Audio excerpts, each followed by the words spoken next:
Hello students, तो 11th class में set करेंगे आज हम। सेट क्या होता है? Set is a well defined collection of object which are different from each other, right. तो वेल डिफाइंड क्यों बोल रहा है इसको? Well defined,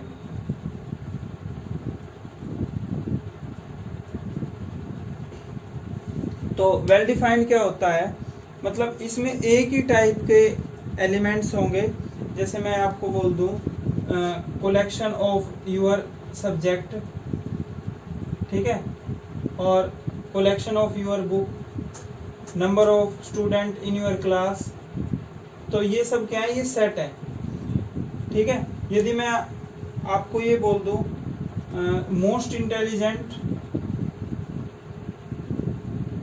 intelligent student of your class, तो ये सेट नहीं है। ये सेट क्यों नहीं है? तो मोस्ट इंटेलिजेंट मतलब कोई जरूरी नहीं मैं किसी बच्चे को इंटेलिजेंट मानता हूँ, कोई दूसरा ना मानने। तो जहाँ पे कंट्राडिक्शन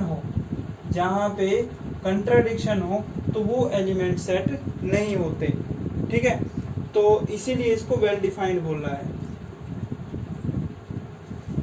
मैं आपको बोल दूं number of boys in your class, ये क्या है? सेट है।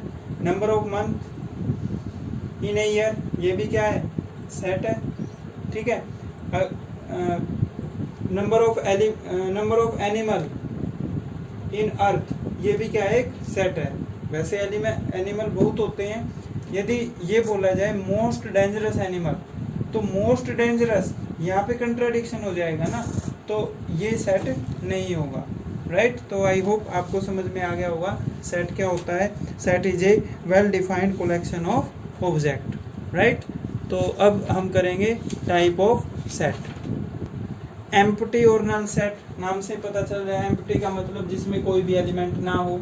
इसको हम ऐसे डिनोट करते हैं, ठीक है, या ऐसे भी लिख सकते हैं, राइट। यदि मैंने ऐसे लिख दिया तो ये नल सेट नहीं है, ठीक है।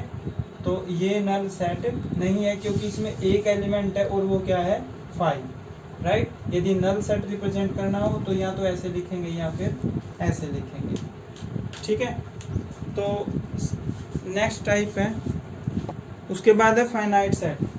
तो फाइनाइट सेट क्या होगा? जिसमें नंबर ऑफ एलिमेंट फिक्स हो, ठीक है। जैसे ये लिखा मैंने 1 2 3 4, तो ये क्या है? फाइनाइट सेट है। इनफाइनाइट क्या होगा? नाम से ही पता चल रहा है जिसमें नंबर ऑफ एलिमेंट फिक्स ना हो, ठीक है। अगर मैं इसी को लिख दूँ 1 2 3 अप टू सो ऑन, तो इसमें नंबर ऑफ एलिमेंट फिक्स नहीं है, तो ये क्या हो जाएगा? Infinite set, right. नेक्स्ट है इक्वल सेट। तो इक्वल सेट कौन से होते हैं? देखो इक्वल, मैंने ए सेट लिखा 1 2 3 और मैंने बी सेट लिखा 3 2 1। देखो दोनों का ऑर्डर डिफरेंट है, तो भी ये दोनों सेट क्या है? इक्वल है, क्योंकि इसके एलिमेंट और ये सेम है दोनों, राइट। एक होता है इक्विवेलेंट में क्या होगा? मतलब एलिमेंट जितने इसमें एलिमेंट है उतने ही इसमें होने चाहिए। मैंने सी लिख दिया ए बी सी, तो A and C are equivalent set but not equal.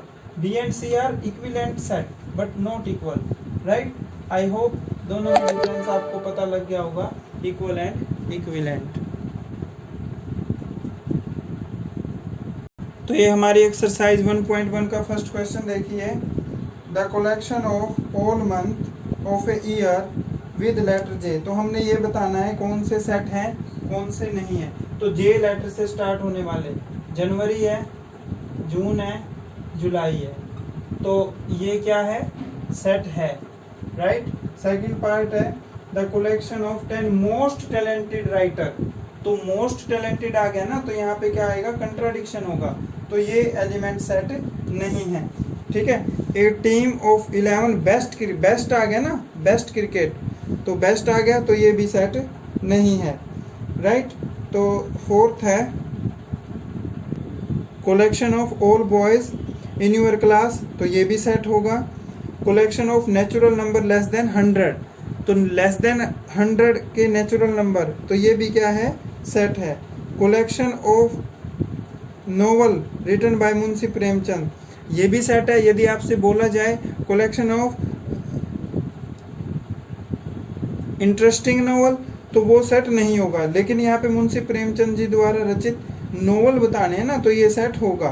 Collection of all even integer, ये भी क्या है, सेट है। Collection of question in this chapter, ये भी क्या है, सेट है। यदि इसको मैं ऐसे कर दूं घुमा के कलेक्शन ऑफ इजी क्वेश्चंस, तो ये सेट नहीं होगा क्योंकि वहाँ पे कंट्राडिक्शन हो जाएगी। Collection of most dangerous animal of the world, ये मैंने अभी एग्जांपल भी बताया था आपको।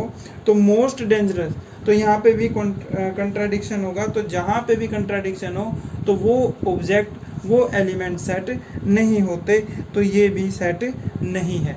ठीक है, तो सेकंड क्वेश्चन देखिए। तो सेकंड क्वेश्चन में देखिए हमने ये इंसर्ट करना है, ये सिंबल होता है बिलोंग्स टू का, ये है नॉट बिलोंग टू का। बिलोंग टू का मतलब ये एलिमेंट है ए के 1 2 3 4 5 6। अब हमने ये बताना है ये एलिमेंट ए से बिलोंग करते हैं या नहीं करते।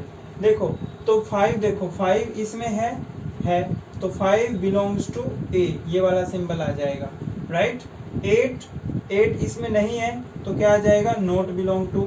0 इसमें नहीं है तो कौन सा सिंबल आ जाएगा, नॉट बिलोंग टू।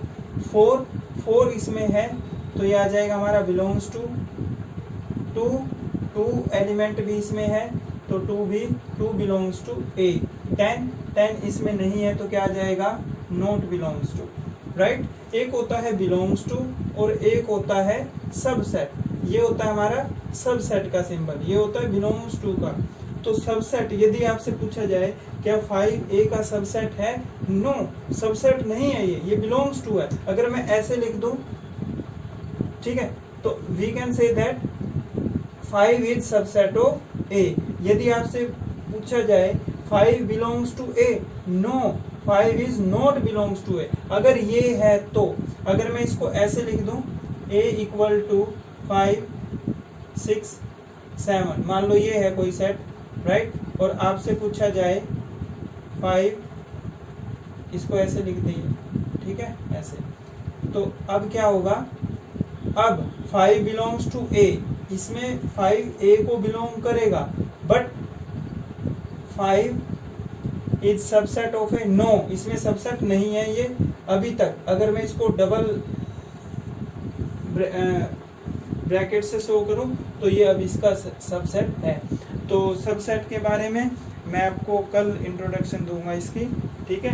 तो आज में हमने बिलोंग्स टू और नॉट बिलोंग्स टू किया। बिलोंग्स टू का मतलब कोई एलिमेंट उस सेट में है या नहीं है तो बिलोंग्स टू का सिंबल आ जाएगा, नहीं है तो नॉट बिलोंग्स टू का आएगा। लेकिन इसका ध्यान रखना, अगर यहाँ पे मैं इसको ऐसे कर दूं कर्ली ब्रेसिस में, तो ये ए से बिलोंग नहीं करेगा, राइट। तो आज के लिए इतना ही, थैंक यू।